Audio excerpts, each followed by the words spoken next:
North Korea launches missile after U.S. demands world pressure. Pyongyang.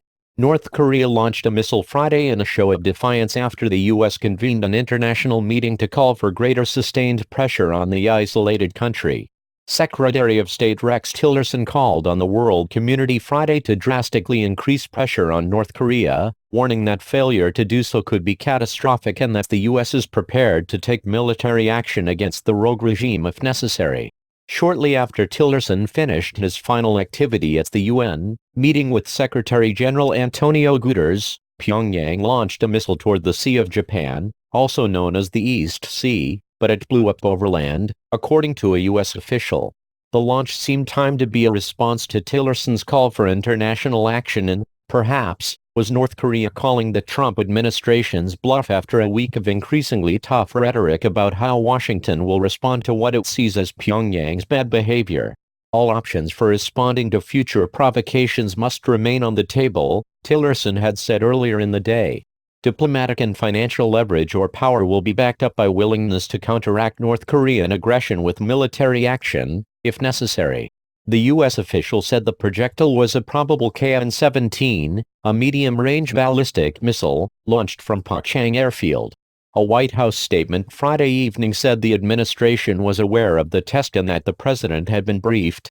Tillerson, speaking at a special U.S.-hosted UN meeting to address the challenge, called on member countries to take 3 immediate steps, singling out China and warning that countries that don't comply may face consequences. He got pushback in response from China, which accused the U.S. of raising tensions with Pyongyang. He urged nations to fully enforce existing sanctions on the Democratic People's Republic of Korea, suspend or downgrade diplomatic relations with the already isolated country and increase its financial isolation by targeting countries and individuals that support its nuclear and ballistic missile program. The U.S. would much prefer countries and people in question to own up to their lapses and correct their behavior themselves, Tillerson said, referring to nations that haven't fully enforced sanctions in the past. But we will not hesitate to sanction third country entities and individuals supporting the DPRK's illegal activities. For too long the international community has been reactive, Tillerson said, telling the Security Council that the era of strategic patience is over. The more we bide our time, the sooner we will run out of it. The UN meeting was meant to intensify pressure on the isolated country and convey in no uncertain terms that Washington expects other countries to help. In making his call for countries to isolate North Korea diplomatically, Tillerson said that in light of recent actions, normal relations with the DPRK are simply not acceptable. He called on countries to sever trade relationships that directly fund the DPRK's nuclear and missile program and pointed specifically to China, with China accounting for 90% of North Korean trade. China alone has economic leverage over Pyongyang that is unique. Chinese Foreign Minister Wang Yi responded by calling on all parties to address 2 urgent tasks. First, cooling down the temperature in the peninsula as quickly as possible. China strongly urges all parties to remain calm and exercise restraint and avoid provocative rhetoric or action that would lead to miscalculation. Wang argued that North Korea wasn't the only guilty party and charged that the U.S. and South Korea were contributing to tensions by staging the military drills. He issued a demand that they stop conducting them. Several speakers, including British Foreign Minister Boris Johnson, roundly rejected the assertion that there was any equivalence between North Korea's nuclear and missile tests and the military drills. Tillerson said that the U.S. would much prefer a diplomatic solution to this problem and stressed that Washington was not interested in regime change or destabilizing the region. But he made clear the U.S. will act if necessary. We must prefer a negotiated solution to this problem, but we are committed to defending ourselves and our allies against North Korean aggression, he said. The administration has delivered a drumbeat of warnings about the dangers of North Korea this week, using presidential statements, an unusual White House briefing for the Senate and a White House lunch for UN ambassadors to underscore that Pyongyang is a priority. The U.S. has also moved an aircraft carrier strike group into the region, docked a powerful nuclear submarine in South Korea and staged large military drills with South Korea and Japan. The rhetoric and muscle flexing have been seen in some quarters as brinkmanship, particularly with an unpredictable and potentially unstable leader such as Kim, putting some observers on edge. Several speakers at the UN pressed for de-escalation. Annika Söder, Deputy Foreign Minister of Sweden, which represents U.S. diplomatic interests in North Korea, said, "It's important for this council to reflect on how tensions can be reduced."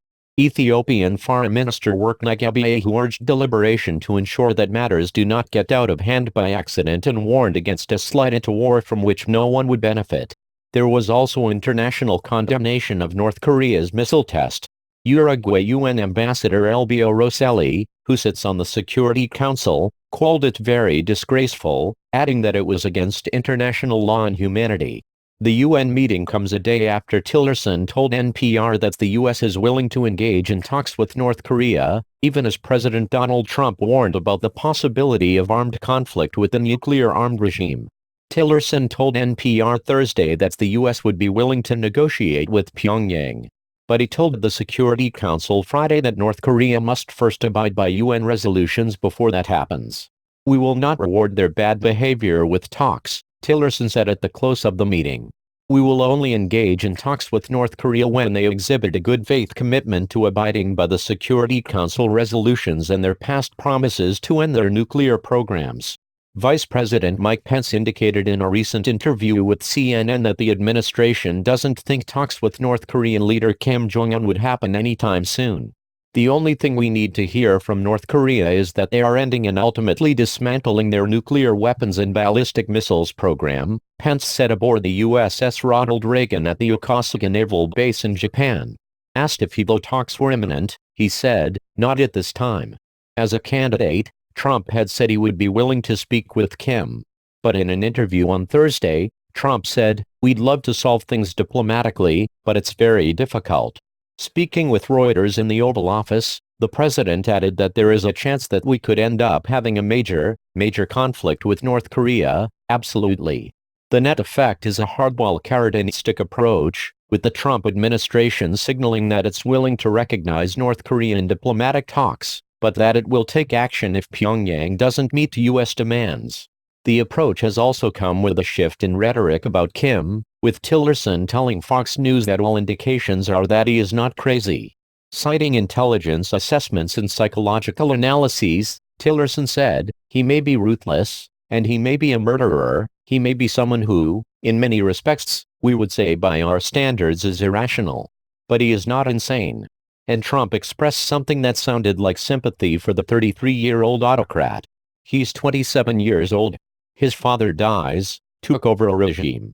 So say what you want, but that is not easy, especially at that age," Trump told Reuters. "I'm not giving him credit or not giving him credit, I'm just saying that's a very hard thing to do. As to whether or not he's rational, I have no opinion on it. I hope he's rational."